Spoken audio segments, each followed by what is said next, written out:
কোনো ভাগ্যে কোনো জীবের হৃদয়ে যদি শ্রদ্ধার উদয় হয়, সেই জীবে যায় সাধু সঙ্গ করার জন্য, এবং সাধু সঙ্গ করতে করতে তার হৃদয় মাঝে শ্রদ্ধা দৃঢ় হয়।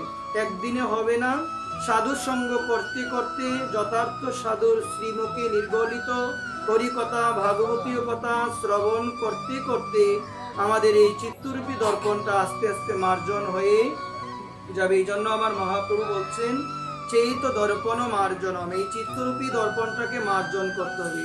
চিত্তরূপী দর্পণটাকে মার্জন কিভাবে করব? হরিকথার মাধ্যমে, হরিনামের মাধ্যমে। হরিনাম হরিকথা বিলে এই হৃদয়ের মলগুলোকে কখনো দূর করা যাবে না। এজন্য যত হরিকথা শুনবো, যত সাধুমুখী বৈষ্ণবমুখী যত হরিনাম শ্রবণ করব, যত হরিকথা শ্রবণ করব, আস্তে আস্তে আমাদের এই হৃদয় থেকে, অন্তর থেকে যত ধরনের ময়লা রয়েছে, যত ধরনের হিংসা রয়েছে, সমস্ত কিছু হৃদয় থেকে দূর হয়ে যাবে। মা, এই জায়গার মধ্যে একটি শব্দ বললাম, হিংসা। এই কথাটি একটু ধ্যান দিয়ে শুনবেন। বর্তমানে আমরা দেখতে পাই এই জীবনে আমাদের কত মানুষের প্রতি কত দেশ বা কত হিংসা ভাব আছে না মা? কত দেশ, কত হিংসা। বাবার মুখে একটি কথা শুনেছিলাম মা, ধ্যান দিয়ে শোনো। বাবার একটি বাণী পড়ে আমার মনে হলো যে আমার পক্ষে কখনো বৈষ্ণব হওয়া সম্ভব নয়, আমার পক্ষে কোনোদিন ভগবানকে পাওয়া সম্ভব নয়। কেন বললাম কথাটা মা? আমার পরম পূজ্যপাদ অষ্টোত্তর সদশ্রী বৃন্দাবনের মুকুটমণি পরম পূজ্যপাদ শ্রী বাবাজি মহারাজ 108 শ্রী শ্রী বিনোদ বিহারী দাস বাবাজি মহারাজ, বাবার একটি বাণীতে পেয়েছিলাম। বাবা বলছেন, এই বিশ্ব সংসারে ভগবানের সৃষ্ট যত জীব রয়েছে, কোন জীবের প্রতি যদি তোমার হৃদয়ে বিন্দু পরিমাণ কোনো দেশ বা বিন্দু পরিমাণ কোনো হিংসা থাকে, তুমি কোনোদিন ভগবানকে লাভ করতে পারবে না। একটু ধ্যান দিয়ে শুনি। এই কথাটি যখন আমার মনে পড়ে, হৃদয়ে যখন কথাটি উপলব্ধিতে আসে, তখন মনে হয় জীবন চলাচল ক্ষেত্রে কত মানুষের প্রতি হিংসা আসে, দেশ ভাব আসে, শত্রুতা ভাবাপূর্ণ মনোভাব আসে। তখন একটি কথা আমার মনে পড়ে, বাবা বলল, কোনো জীবের প্রতি ভগবানের সৃষ্ট মানুষ নয়, বিশ্ব সংসারে যত ধরনের জীব রয়েছে, কোনো জীবের প্রতি যদি বিন্দু পরিমাণ তোমার কোনো হিংসা থাকে, বাবা বলছেন সেই জীব কোনোদিন ভগবানকে লাভ করতে পারবে। কত হিংসা আমাদের মা, কত হিংসা। আজকাল এই হিংসাটা আমাদের মধ্যে বেশি। ষড়ঋতুর মধ্যে কাম, ক্রোধ, লোভ, মদ, মোহ, মাৎসর্য। আমরা পর দুঃখে আমরা সুখী হই, আমাদের এরকম দশা। কিন্তু সাধুর জীবনীতে আমরা দেখতে পাই পরের দুঃখে সাধু কাতর হয়ে যায়, কাঁদে। সাধুর লক্ষণ হলো পরের দুঃখে কাঁদবে, পরের সুখে হাসবে। এটি সাধুর লক্ষণ। আর আমার এমন লক্ষণ হয়ে যায়, অন্য কোনো মানুষ দুঃখ পেলে আমার মধ্যে হাসি ভাব, আনন্দ ভাব আসে। আমি কোনোদিন সাধু হতে পারবো না, কোনোদিন আমি বৈষ্ণব হতে পারবো, কোনোদিন সম্ভব নয়। এই জন্যই তো আমরা এখন কথায় কথায় আমরা বলি না যে অমুক বৈষ্ণব, তমুক বৈষ্ণব, কিন্তু মহাপ্রভুর স্বীকৃত বৈষ্ণব হলো 3.5 জন। কয়জন সবাই বলি? স্বরূপ দামোদর, রায় রামানন্দ, সিকি মাইতি, তারপরে হলো মাধবী দিদি অর্ধেক। কয়জন হলো গো? 3.5 জন। মা একটু ধ্যান দিয়ে শুনি। আমরা বলছি কত বৈষ্ণব, কত বৈষ্ণব, আমরা বলছি অনেক ভাবে। দেখুন, যদি মহাপ্রভুর এই কথাটি আমরা একটু ধ্যান দিয়ে শুনে আমরা বুঝতে পারবো যে বৈষ্ণব হইতে মনে বড় ছিল সাত, ত্রিনাদুপি শ্লোকেতে আমি পড়ে গেলাম। আমার শিক্ষাষ্টকের মধ্যে মহাপ্রভু 8টি শ্লোক লিপিবদ্ধ করেছেন। এর মধ্যে তৃতীয় শ্লোকটাই হলো ত্রিনাদপি শুনিচিন তরোরপি সহিষ্ণু নাম অমানিনা মানদেন কীর্তনিয়া সদা হরি। মা একটু কথাটা দেন দিয়ে শ্রবণ করার একটু চেষ্টা করি মা। এই জায়গার মধ্যে দেখুন, আমরা মহাপ্রভুর যে স্বীকৃত বৈষ্ণব কথাটি বললাম, এই যে মহাপ্রভুর শিক্ষাষ্টকে তৃতীয় শ্লোক, মহাপ্রভু এই তৃতীয় শ্লোকের সমস্ত লক্ষণ এই 3.5 জন বৈষ্ণবের মধ্যে তিনি দেখতে পেয়েছিলেন। একদম পূর্ণরূপে তিনি দেখতে পেয়েছিলেন। স্বরূপ দামোদর, রায় রামানন্দ, সিকি মাইতি এবং মাধুরী দেবী। কয়জন হলো গো মা? 3.5 জন। মাত্র কথাটা শ্রবণ করার চেষ্টা করি। দেখুন, বলছেন ত্রিনাদপি শুনিচিন তরোরপি সহিষ্ণু নাম অমানিনা মানদেন কীর্তনিয়া সদা হরি। কীর্তনিয়া সদা হরি। তো কি বললেন প্রভু? বৈষ্ণব হইতে আমার মনে বড় ছিল সাধ, এমন একটা শ্লোক আমার মহাপ্রভু দিয়ে দিল, আমি এই শ্লোকে বাদ পড়ে গেলাম। এই শ্লোকে আমি বাদ পড়ে গেলাম। তৃণ হতে নিচু হইয়া সদা লবে নাম, আপনি নির অভিমানী অন্যে দিবে মান। কোন ধরনের হৃদয়ে অভিমান থাকা চলবে না। বৈষ্ণব এত ভজন করে, এত ভগবানকে ডাকে, ভগবান ছাড়া কিছু বুঝে না, তারপরও দেখবেন যে কোনো কিছুই করে না, তাকে দেখবেন কিভাবে মানবে। তাদের কাছে গিয়ে বলে আমার কোনো ভজন নাই, সাধন নাই, দণ্ডবোধ প্রণাম জানিয়ে বলে আমার মতো অদমকে হে বৈষ্ণব আপনি কৃপা করুন। এটি বৈষ্ণবের লক্ষণ। নিজে নিজে সবাইকে মান দিবে, কখনো অন্যের কাছ থেকে মানের আশা করবে কখনোই করবে না, সবাইকে মান দিবে। কারণ হরিভক্তি বিলাসের মধ্যে খুব সুন্দরভাবে গোস্বামীপাদ শেষের দিকে লিখছেন, আমাদের এই ভজনের পথে দুটা হলো সব থেকে বড় বাধা। কয়টা গোমা? দুটা হলো সব থেকে বড় বাধা। এক হলো কামিনী আর এক হলো কাঞ্চন। সব থেকে বড় বাধা এই দুইটা জিনিস আমাদের জীবনে সব থেকে বড় বাধা। কিন্তু গোস্বামীপাদ লিখছেন এই দুইটা জিনিস যারা সাংসারিক জীব তাদের জন্য বাধা, কিন্তু আরেকটা জিনিসকে গোস্বামীপাদ হরিভক্তি বিলাসে তিনি লিখে দিয়েছেন যে ওই যে জিনিসটা না, এটা শুধু সাংসারিক জীব নয়, যারা আশ্রমবাসী সাধু, যারা ধামবাসী সাধু, তাদেরকে ওই জিনিসটা প্রভাবিত করে ফেলে। সেই জিনিসটা হলো যশ, খ্যাতি, সুনাম, প্রতিষ্ঠা। সব কিছু ছেড়ে দিলেন, গড়বাড়ি ধামে চলে গেলেন। কিন্তু ধামে চলে যাওয়ার পরে নিজের প্রভাব হয়ে গেল, নিজের প্রচার অনেক হয়ে গেল, সবাই আপনাকে প্রণাম জানায়, আপনার অনেক খ্যাতি হয়ে গেল। এই খ্যাতিটাই হলো আপনার জীবনে চরম শত্রু। এই জন্য গোস্বামীপাদ লিখছেন ভক্তরা সুনাম চাই না, ভক্তরা খ্যাতিও চাই না। হয়তো আমি চাইতে পারি যে আমি ঘর থেকে বের হলে আমাকে কেউ হরে কৃষ্ণ বলবে, আহা কি আনন্দ, আমাকে দেখলে মাথা নত করে মানুষ প্রণাম জানায়। এটি রাজসিক ভক্তি মা, এটি হলো রাজসিক ভক্তি। ভক্তরা সুনাম খ্যাতি চাই না। আমরা গোস্বামী তুলসীদাসের জীবনীতে দেখতে পেয়েছিলাম, যিনি হিন্দিতে রামায়ণ রচনা করেছেন, যার নাম হলো রামচরিত মানস। আমরা হনুমান চালিসা কীর্তন করি না মা, এই হনুমান চালিসা লিখেছেন কে গো মা? হনুমান চালিসা লিখেছেন গোস্বামী তুলসীদাস। গোস্বামী তুলসীদাস লিখেছেন। তুলসীদাসের জীবনে এক সময় এত এত সুনাম বেড়ে গিয়েছিল, সবাই প্রণাম জানায়, এত সুনাম তার বেড়ে গিয়েছিল। একদিন তুলসীদাস চিন্তা করলেন, এত সুনাম আমার হয়ে গেল, এখন তো আমার ভজনই ভালোভাবে হচ্ছে না। সবাই আমাকে দেখলে প্রণাম জানায়, সবাই আমাকে দেখলে সাষ্টাঙ্গ দণ্ডবোধ জানায়, আমার চারদিকে সুনাম খ্যাতি ছড়িয়ে গিয়েছে। এই সুনামের জন্য সবাই আমাকে দেখতে আসে যে গোস্বামী তুলসীদাস কত বড় সাধু, আমার তো আর ভজন হচ্ছে না। চিন্তা করলেন কি করা যায়, কি করলে সবাই আমাকে তিরস্কার করবে, অপমান করবে, কেউ আমাকে সম্মান করবে না। এই চিন্তা আমরা করি তো মা? এই চিন্তা তো আমরা করি না। এত সুনাম বেড়ে গেল, আমরা তো বলবো সুনাম বেড়ে গিয়েছে তো ভালো, আমাকে মানুষ সম্মান জানাচ্ছে, টাকা দিচ্ছে, আমরা হয়তো বা বলবো। কিন্তু তিনি ভাবছেন আমার তো ভজন হচ্ছে না, আমার রাম ভজন আর হবে না, এত সুনাম এত খ্যাতি আমার চড়িয়ে গেল, সবাই দেখতে আসে, আমাকে প্রণাম জানায়, আমার তো ভজন আর হবে না। তাদের গ্রামের মধ্যে এক বাইজি ছিলেন, যিনি নৃত্য করে। কি করে গো মা? সাধু কি তার কাছে কখনো যাবে? সাধু তো যাবে না। কিন্তু আজকে গোস্বামী তুলসীদাস মনে মনে ভাবলেন, আমার এমন একটা বিপদ, এই বিপদ থেকে আমাকে বাঁচাতে পারে এই বাইজি, আর কেউ পারবে না। একদিন বাইজির কাছে গেলেন, বাইজি তো অবাক হয়ে গেলেন যে গোস্বামী তুলসীদাস তার মতো এত বড় একজন সাধক, এত বড় একজন ভক্ত আমার কাছে এসেছেন, মনে হয় আমাকে কৃপা করার জন্যই এসে বলছেন যে আপনি এসেছেন আমাকে কৃপা করার জন্য। গোস্বামী তুলসীদাস করজোর করে বললেন, মা আমি তোমাকে কৃপা করার জন্য আসি নাই, কৃপা নেওয়ার জন্য এসেছি। বলছে বাবা সারাটা জীবন আমি কুকর্ম করে গেলাম, জীবনে কোনোদিন ধর্ম কর্ম পুণ্যের সামান্যতম লেশও আমার মধ্যে না, আমি আপনার মধ্যে একজন সাধককে কি কৃপা করব?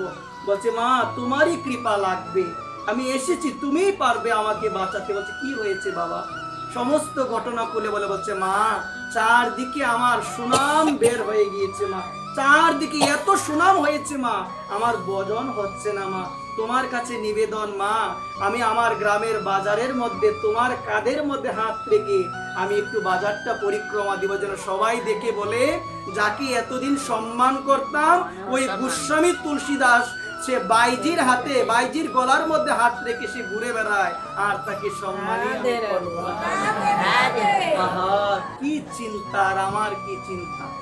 বলে মা আমাকে এই উপকারটা করে, বলছে বাবা কিভাবে করে, আমার তো পাপ হবে। বলছে মা তোমার পাপ হবে না মা, তাতে আমার রক্ষা হয়ে যাবে মা। মা তোমার কাঁধের মধ্যে হাত রেখে, গলায় হাত রেখে যদি আমি একটু বাজারটা ঘুরি না, বাজারের মধ্যে মানুষ দেখবে যে গোস্বামী তুলসীদাসকে এতদিন সম্মান প্রণাম জানাতাম, আজকে সেই গোস্বামী তুলসীদাস সে কি করছে, যাকে সবাই আমরা কলঙ্কিত করে রেখেছি সমাজের বুকে, সেই কলঙ্কিতা নারীর কাঁধের মধ্যে হাত রেখে ঘুরে বেড়ায়, তাকে আর কেউ আমরা সম্মান দিব না, প্রণাম দিব না। তাদের হাত রেখে সারাটা বাজার ঘুরলেন, গ্রামের মধ্যে বাজারটা ঘুরলেন, সবাই বলা বলি করতে লাগলেন, চি চি চি সাধু হয়ে এহেন কাজ। আর যখন তার কানে এই কথাগুলো যাচ্ছে, আমার কাজ হয়ে, আহা কি চিন্তা। একটু অপমান করলে ভিতরটা জ্বলে যায় আমার, প্রশংসা করলে আমি কি খুশি। কিন্তু আমার বাবা বলেন, বিনোদ বিহারী বাবাজি মহারাজ, যখন কেউ তোমার প্রশংসা করবে দুই কানে হাত দাও, দুই কানে হাত দাও। আর যখন কেউ তোমার নিন্দা করবে প্রাণ ভরে তুমি নিন্দা শুনো, প্রাণ ভরে তুমি নিন্দা শুনো। ভজন জগৎ জাগতিক জীবন থেকে সম্পূর্ণ আলাদা মা, সম্পূর্ণ আলাদা। বাবা বলছেন অন্যের দেওয়া গালিকে যেদিন তোমার আশীর্বাদ বলে মনে হবে, বুঝবে তুমি ভগবত প্রাপ্তি করতে পারবে। কেউ আমাকে যদি বকে, আমি যদি ভাবি যাই হোক আমাকে বকুক, আমি তো পাপী, আমি তো অধম, সে তো আমাকে বকবে, সে আমাকে বকুক, ওই রকম মনোভাব যেদিন আমার হৃদয়ে স্থির হয়ে যাবে, বাবার কথা অনুযায়ী ভগবত প্রাপ্তি সম্ভব। এই জন্য মা আপনারা যারা এই ভজন পথে এসেছেন, এটির একটি লক্ষ্য মা, কখনো সুনাম, কখনো খ্যাতির আকাঙ্ক্ষা হৃদয়ে রাখা যাবে না। কেউ আমাকে সম্মান করুক বা না করুক, সমাজের সবাই যদি আমাকে অপমানও করে, কেউ যদি আমাকে বিন্দু পরিমাণ সম্মানও না দেয় মা, যদি সম্মানও না দেয়, আমার যদি এই বিশ্বাস থাকে আমি এখন আমার সেই সুযোগ এসেছে, সবাই সমাজে অপমান করে, খারাপ বলে, নষ্ট বলে আমাকে, এখনই সুযোগ, একান্ত থেকে আমি ভজন করব। সবাই বলবে ভণ্ড বাবার কিসের ভজন, আমার পাপ তারা নিবে, আমার পাপগুলো তারা নিবে, আর নিবৃত্তে একান্তে আমার ভজন হয়ে। মা একদল সমাজের লোক আছে ভজন কিছু করে না, সাধুকে নিয়ে তারা আলোচনা করে, করে না গো, অনেকে আছে কিনা, এমন লোক অভাব নেই মা। সাধুকে এত কটাক্ষ করা কথা বলে, আমাদের শাস্ত্র বলছেন সাধুর চরণে যদি অপরাধ হয়ে যায় মা, ভগবান কৃষ্ণ কোনদিন সেবা গ্রহণ করবে। একটু আগে গানে বলা হলো, হরিস্থানে অপরাধে তারে হরিনাম, তোমার স্থানে অপরাধে নাহি কো এরান। হরির কাছে অপরাধ হলে হরি ক্ষমা করে, হরি ক্ষমা করে দিবে মা, হরির কাছে অপরাধ হলে। কিন্তু তোমার স্থানে মানে বৈষ্ণব চরণে যদি অপরাধ হয়ে যায়, হরি কোনদিন ক্ষমা করবে না। তোমার স্থানে অপরাধে নাহি কো এরান, তোমার হৃদয় সদা গোবিন্দ বিশ্রাম, গোবিন্দ বলি না মম বৈষ্ণব পরাণ। এই কথাটি একান্ত মা আমাদের শ্রবণ করা প্রয়োজন।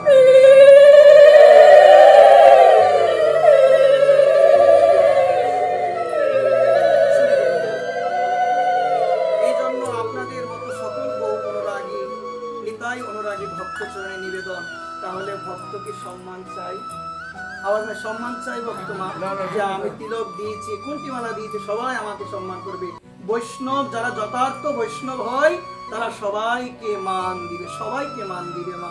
আজকে মহাপ্রভু যে কথাটি বললেন, ত্রিনাদপি সুনিচিন কররূপি সহিষ্ণু না মমানি না মানদেন কীর্তনিয়া সদা হরি মা। একসময় একটু ধ্যান দিয়ে শুনে যাও মা কথাটা। রামদাস বাবাজি মহারাজ, আমার বাবা বসে আছেন, ভক্তরা এই কীর্তনটাই করছেন, ত্রিনাদপি সুনিচিন, এই শ্লোকটি কীর্তন করছেন। হঠাৎ বাবা বললেন তোমরা একটু থামো। ভক্তদের কি বললেন মা, তোমরা একটু থেমে যাও। বাবা দাঁড়িয়ে দুই বাহু প্রসারিত করে বললেন, নিতাই, কলিযুগের জীব আমরা নিতাই, এত শর্ত দিয়েছো নিতাই, এত শর্ত তো আমরা মানতে পারবো না নিতাই। নিতাই তুমি বলছো ত্রিনাদপি, তৃণ হতে নিচু হতে হবে, নিতাই আমি নিচু হতে পারি না নিতাই। তৃণ হতে নিচু হতে হবে নিতাই, তৃণাদপি সুনিচীন তরোরপি সহিষ্ণু নাম, গাছের মতো ধৈর্য ধারণ করতে হবে নিতাই। নিতাই, আমার এত ধৈর্য নাই নিতাই, এত ধৈর্য নাই, আমি মান দিতে পারি না নিতাই সবাইকে, আমার সম্ভব হয় না নিতাই। তুমি যদি কৃপা করে বলো শুধু হরিনাম করার জন্য, তুমি যদি বলে দাও যে হরিনাম করার জন্য, এই হরিনামকে যদি কেউ যথাযথভাবে আশ্রয় করতে পারে, যথাযথভাবে হরিনাম করতে পারে মা, তার মধ্যে একদিন এমন বাবা আসবে সে সবাইকে সম্মান দিবে, নিজে সম্মানের আকাঙ্ক্ষা করবে না, সর্বদা নীতি হয়ে বৈষ্ণব চরণে আশ্রয় নিয়ে। বাবা বললেন কি সবাই তো পারবে না, পারবে কি মা? হয়তো বা মুখে বলা সহজ, এই জায়গায় বসে বলা সহজ, মানা অনেক কঠিন মা, নিজের জীবনে প্রয়োগ করা অনেক কঠিন। হয়তো বা বলি দিয়ে এখানে বসে, কিন্তু মানা মা অনেক কঠিন। ত্রিনাদপি শুনেছিল, এটি আমার জীবনে এখনো আসে নাই মা। আমি তো মাথাটা উঁচু করে রাখি বৈষ্ণব চরণে, মাথাটা আমি নত এখনো করতে পারলাম না। কৃপা কি করে হবে মা আমার? এই জন্য নত করতে হবে সাধুগুরু বৈষ্ণবের চরণে, অন্যথায় কৃপা পাওয়া যাবে না, কখনো পাওয়া যাবে না। সবাইকে মান দিতে হবে, নিজে মানের আশা করা যাবে না। এই জন্য তো বলছেন তৃণ হতে নিচু হইয়া সদা লবে নাম, আপনি নিরভিমানী অন্যে দিবে মা। সবাইকে মান দিবে, দেখলে প্রণাম জানাবে মা, দেখলে যাকেই দেখবে মা প্রণাম জানাবে, তিলকধারী যাকেই দেখবে এভাবে প্রণাম জানানোর চেষ্টা করবে। জয় রাধে, জয় নিতাই, জয় গৌর মা। প্রণাম দিবেন, দিতে হবে। বৈষ্ণব দেখিয়ে একটি মার্মিক কথা, যে না নোহায় মুন্ড সেই মুন্ড পড়ে গিয়া নরকে, এরকম খুবই মার্মিক একটা কথা। বৈষ্ণবকে দেখার পরে এত মান অভিমান গর্বে গর্বান্বিত হয়ে মা, বৈষ্ণবকে দেখার পরে মাথাটা আমার নত হয় না মা, এটি বৈষ্ণব অপরাধ হয়ে যায় মা। এই যে 6 প্রকার বৈষ্ণব অপরাধের কথা বলেছেন, এর মধ্যে এক প্রকার অপরাধ হলো যে বৈষ্ণবকে দেখে প্রণাম জানাই না, তার বৈষ্ণব অপরাধ হয়ে যায়। যার বৈষ্ণব অপরাধ হয়ে যায়, গোবিন্দ তার প্রতি কোনোদিন সন্তুষ্ট মা হবে না। আরেকটি হলো যে বৈষ্ণবীর প্রতি ক্রোধ প্রকাশ করে, অনেকে আছে না রাগ প্রকাশ করে বৈষ্ণবের প্রতি, এটি করতে নাই মা, কখনোই করতে নাই। আমাদের পরম পূজ্যপাদ শ্রী দাদুগুরু মহারাজ একটি কথা বলেন মা, নিজেকে সংশোধন করার সব থেকে শ্রেষ্ঠ উপায় হলো আত্মদোষের অনুসন্ধান করা, তথাপি অন্যের দোষ দেখা যাবে না। দাদুগুরু মহারাজ প্রভুপাদ 1003 গোস্বামী প্রভুপাদ উনি বলছেন মা, দিন দিয়ে আমরা শুনি, বলছেন যে ব্যক্তি অন্যের দোষ দেখে বুঝবেন রাধারানীর কৃপা সে এখনো লাভ করতে পারে নাই, কৃপাটা দুয়ারে এসে দাঁড়িয়ে আছে, আমার হৃদ মন্দিরে এখনো পৌঁছায় নাই। যার জন্য আমার কি হয় জানো, আমি অন্যের দোষ দেখে বেড়াই। বাবা তার এই গ্রন্থের মধ্যে বলছেন কার হৃদয় কতটুক শুদ্ধ হয়েছে, মা দেন দিয়ে শুনো, মানে আমার হৃদয় কতটুক শুদ্ধ হয়েছে আমি বুঝবো কিভাবে? আমার হৃদয়ে যদি অদোষ দোরসী এই গুণটা আসে, বুঝবেন আমার হৃদয়টা পবিত্র হয়ে গিয়েছে। আর যদি দোষ দেখে বেড়ায়, এদিক ওদিক গেলে শুধু দোষ দেখি, বুঝবে এখনো আমার হৃদয় পরিশুদ্ধ হয় না মা। আমরা দেখতে পেয়েছিলাম আমার মহাপ্রভু কলিযুগ পাবন অবতার শ্রীকৃষ্ণ চৈতন্য মহাপ্রভু একদিন শ্রীবাস অঙ্গনের মধ্যে হরিনাম সংকীর্তন করছিলেন। কীর্তন করতে করতে প্রভু বললেন, আজকে তো আমি কীর্তনে তেমন কোনো আনন্দ পাচ্ছি না। এক ভক্ত বললেন, প্রভু গো, আমার মতো পাপী অপরাধী আজকে এই জায়গায় আছি বিদায় আপনি আনন্দ পাচ্ছেন না। আরেকজন ভক্ত বলছেন, আমার মতো পাপী আজকে এই আসরে আছে, এই জন্য আমার প্রভু আনন্দ পাচ্ছে না। এভাবে বলতে বলতে আসরে যত লোক ছিল সবাই বলল, আমার মতো পাপী আছে এই জন্য প্রভুর আনন্দ নাই। হয়তোবা আমরা কি বলতাম গো, যে প্রভু আমি পাপী নই, অমুক পাপী আছে তো এই জন্য আজকে আনন্দ নাই। স্কুল কলেজে যখন টিচার আমাদের কোনো কাজের জন্য ধরতো, আমরা বলতাম না স্যার আমি করি না, ও করেছে। সংসার ধর্মে কি বলি, নিজের দোষটা দেখি না অন্যের উপরে চাপিয়ে দিয়ে। আর ভক্তি ধর্মে সবাই কি বলে, আমার মতো অপরাধী আর কেউ নাই। আপনি পরম পবিত্র মা, আপনি পরম পবিত্র, আপনি মা, আপনি বৈষ্ণব মা, আমার মতো পাপী আর কেউ নাই মা। আপনাদের অনেক ভজন হচ্ছে, আমার কিছুই ভজন হচ্ছে কিছুই হচ্ছে না। বৈষ্ণব ধর্মের শিখায় নিচু হওয়ার, অহংকারের শিক্ষা দেই না মা কখনো। আমরা তো এইভাবে বলে বেড়াই যে আমার কত ভজন, অনুভবের কথা কখনোই কারো কাছে বলতে নাই। এই জন্য মা আপনাদের মতো সকল গৌর অনুরাগী নিতাই অনুরাগী ভক্তচরণে নিবেদন, আজকে আমার কলিযুগ পাবন অবতার, কলিযুগের বাগ্যা আকাশে আমার মতো অধপতিত জীবদের কৃপা করার জন্য, আমার মতো অধম পতিত জীবদের কৃপা করার জন্য যিনি শচীগর্ভ সিন্ধু হতে নদিয়ার মধ্যে প্রকটিত হয়েছিলেন, আমার শ্রীমান গৌর সুন্দর, আমার গৌর সুন্দর প্রকটিত হয়েছিলেন। তিনি জগৎবাসীকে শিক্ষা দিলেন, যারা ভক্ত হয় তারা সর্বদা আত্মদোষের অনুসন্ধানী করে, কদাপি অন্যের দোষ দেখার চেষ্টা করে না। সত্য হোক বা মিথ্যা, অন্যের দোষ তারা দেখে কখনোই দেখবে না, বলবে আহা আমার হৃদয়ে কত পাপ, আহা বহু জন্মের ময়লা আবর্জনা এই হৃদয়ে জমা হয়ে আছে, কবে দূর হবে গো, এই ময়লা কবে দূরে যাবে গো, বলো না তোমরা কৃপা করে। শাস্ত্র জানালেন, পরিণাম করতে করতে জপিতে জপিতে একদিন হৃদয় হবে প্রেম অঙ্ক। একদিনে হবে কি মা? একদিনে হবে না, অনেক ময়লা। আমাদের হিংসা এত আসে কেন মা? আমাদের হিংসা দূরে যাচ্ছে না কেন মা? আমরা এখনো যথার্থ সৎ গুরুদেবের চরণে শরণ আমার নেওয়া হলো না, এখনো আমার যথার্থ সাধুর শ্রীবদন থেকে হরিনাম আমি প্রাপ্ত করতে পারলাম না।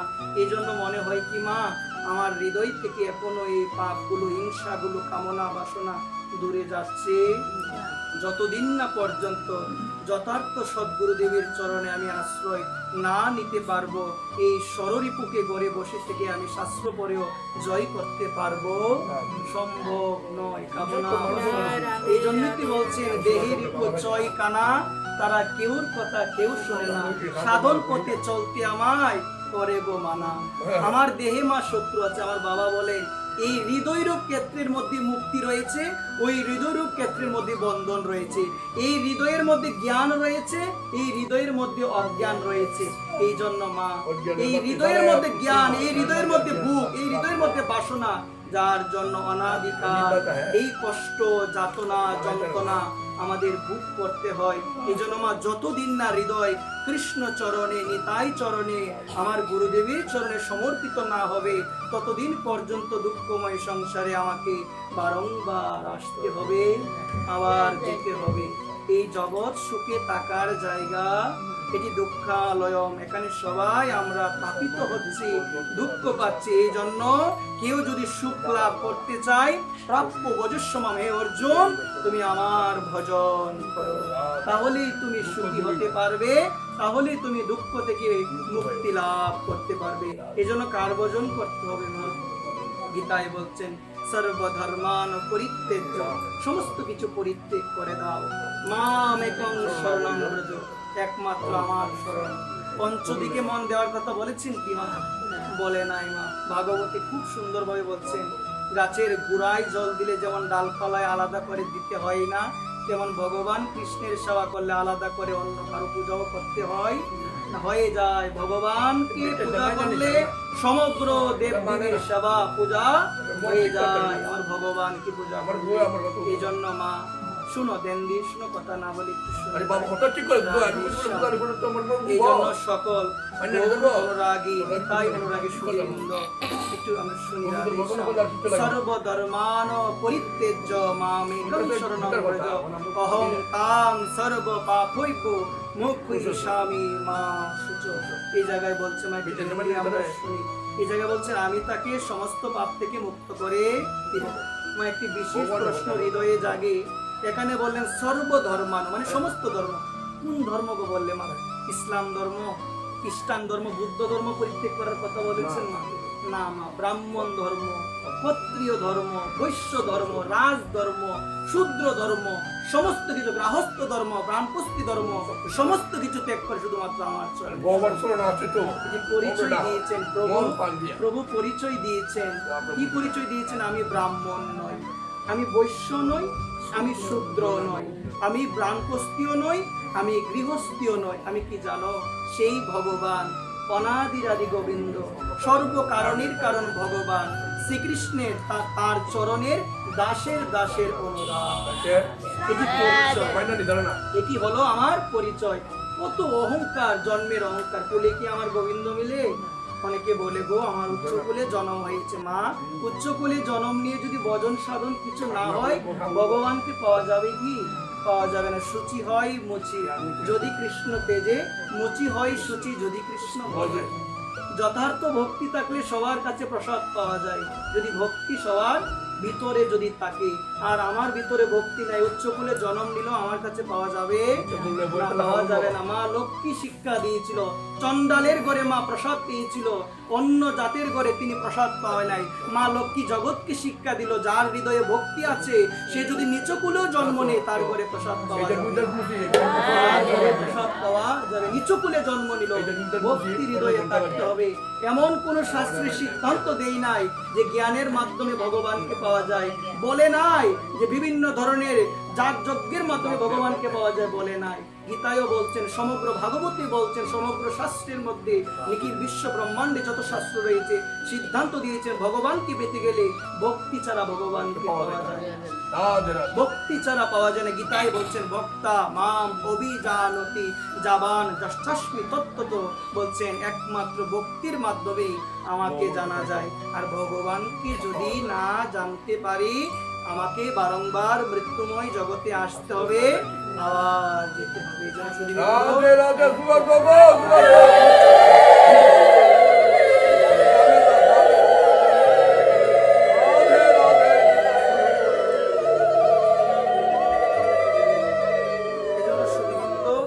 আপনাদের সকলের রাতুল চরণে একটি নিবেদন করে পাঠ বিশ্রামের দিকে চলে যাওয়ার আদেশ। আমার মা, আপনারা সবাই অবগত আছেন আগামীকাল অত্যন্ত অত্যন্ত মহিমান্বিত একটা দিন। সবাই অবগত আছেন তো? সবাই অবগত আছেন। আমি আবার একটু স্মরণ করিয়ে দিই, রাধেশ্যাম। আগামীকাল অত্যন্ত গুরুত্বপূর্ণ এক মহিমান্বিত তিথি, বৈশাখ মাসের শুক্লপক্ষের তৃতীয়া তিথি, যেটাকে বলে অক্ষয় তৃতীয়া তিথি। মা, এই শব্দটি একটু বোঝার যদি আমরা চেষ্টা করি আমরা পাবো অক্ষয়, যার কোনো ক্ষয় নাই। এই দিন যদি পাপ আমার দ্বারা হয়, মা, কায়িক বাচসিক মানসিক, এই তিনভাবে আমরা পাপ করি। মুখের মাধ্যমে পাপ করি, করি কিনা গো মা? সব থেকে বেশি পাপটা আমার মনে হয় কি মুখ দিয়ে আমরা করি। মা শুনো, একটু শুনে যাও। তো এই জায়গায় বলছেন আমরা যেন অক্ষয় তৃতীয়ার দিন, মা, একটু চেষ্টা করব নিজেকে সংযমিত রাখার জন্য। এই অক্ষয় তৃতীয়াতে যদি আমার দ্বারা কোনো পাপ সংগঠিত হয়ে যায়, ওই পাপের কোনো ক্ষমাও নাই, প্রায়শ্চিত্তের কোনো বিধানও নাই। এই জন্য চেষ্টা করব বেশি বেশি করে ব্রাহ্ম মুহূর্তে ঘুম থেকে উঠবো, ভগবানের সেবা, ভগবানের নাম জপ করব, তুলসী মহারানীর সেবা ভালোভাবে করব। এবং মায়েদের চরণে নিবেদন, আগামীকাল কেউ তুলসী পত্র চয়ন করবেন না, মানে তুলবেন না কেউ। রাধেশ্যাম নিবেদন করে বলছি, খুবই যথাযথভাবে আমরা যেন বেশি করে আগামীকাল ভগবানকে স্মরণ, আর যদি পারা যায় নিজের আহারটাকে একটু সংযত রাখার চেষ্টা করব, বেশি করে ভগবানকে ডাকবো, গীতা পড়ব, ভাগবতের কথা শুনবো এবং তুলসী মহারানীকে প্রদক্ষিণ করব এবং চেষ্টা করব আগামীকাল যেন একটু ঘুরে আমরা কিন্তু করতে পারি। অত্যন্ত মহিমান্বিত একটা দিন অক্ষয় তৃতীয়া, বেশি করে ভগবানকে ডাকার চেষ্টা করব। আর যদি পাপ হয়ে যায় মা, পাপ তো অনেকভাবে আমাদের দ্বারা হয়ে যায়, এই জন্য মা আগামীকাল আমরা একটু চেষ্টা করব আমাদের এই আজে বাজে কথাটা যেন একটু বন্ধ করতে পারি। এটি মহাপ্রভুর কথা, গ্রাম্য কথা না বলিবে, গ্রাম্য কথা না শুনিবে, ভালো না খাইবে, ভালো না করিবে। কার কথা গো এটি? মহাপ্রভুর কথা। গ্রাম্য কথা মানে হলো আজে বাজে কথা, আজে বাজে কথা প্রয়োজন ব্যতীত কোনো কথা বলা যাবে, এটা কৃষ্ণ কথা। এই জন্যই তো বলছেন কৃষ্ণ কথাই হলো কথা, আর বাকি সব হলো বৃথা এবং ব্যথা।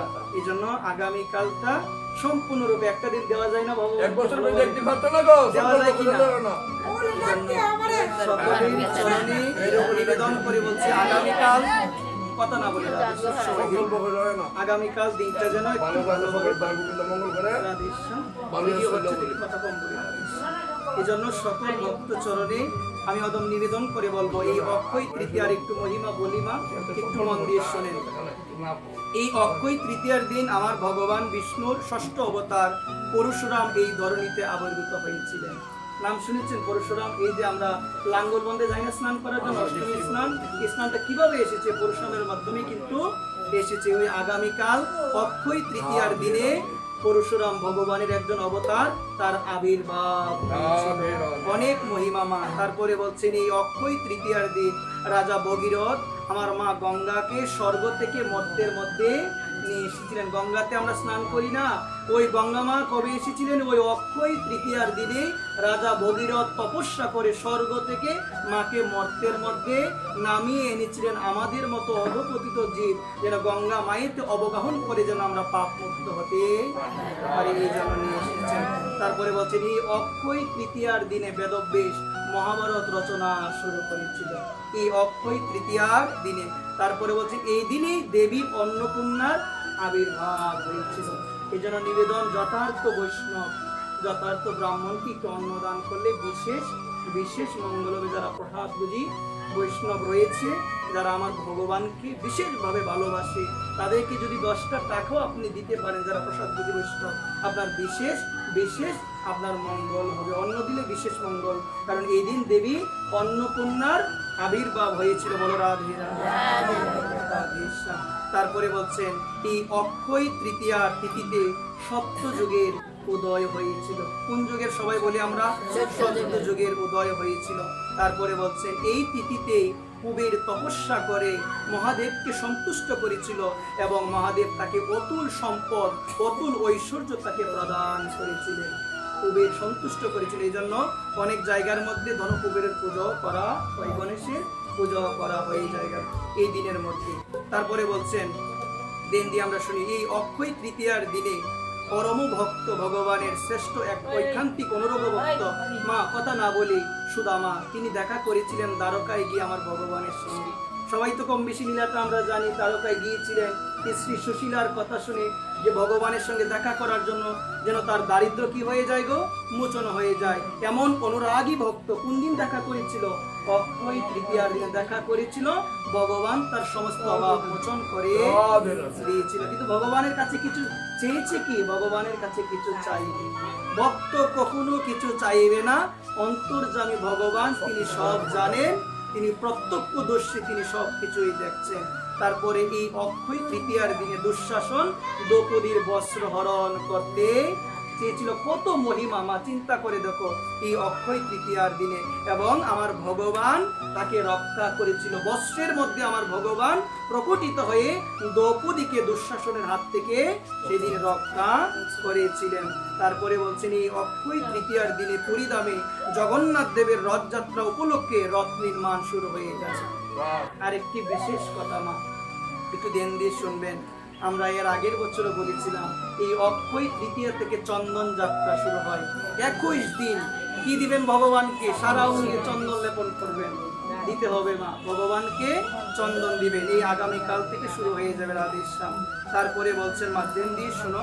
তারপরে বলছেন শ্রী চৈতন্য চরিতামৃত গ্রন্থে উল্লেখ আছে বৈষ্ণব চূড়ামণি, ধ্যান দিয়ে শুনে, মাধবেন্দ্র পুরীপাদ, নামটাকে সবাই বলি আমরা, আমার কলিযুগ পাবন অবতার শ্রীকৃষ্ণ চৈতন্য মহাপ্রভু, তার শ্রী গুরুদেবের নাম হলো ঈশ্বর পরিপাদ। ঈশ্বর পরিপাতের গুরুদেবের নাম হলো মাধবেন্দ্র পরিপাদ, মাধবেন্দ্র পরিপাদ। তো শ্রী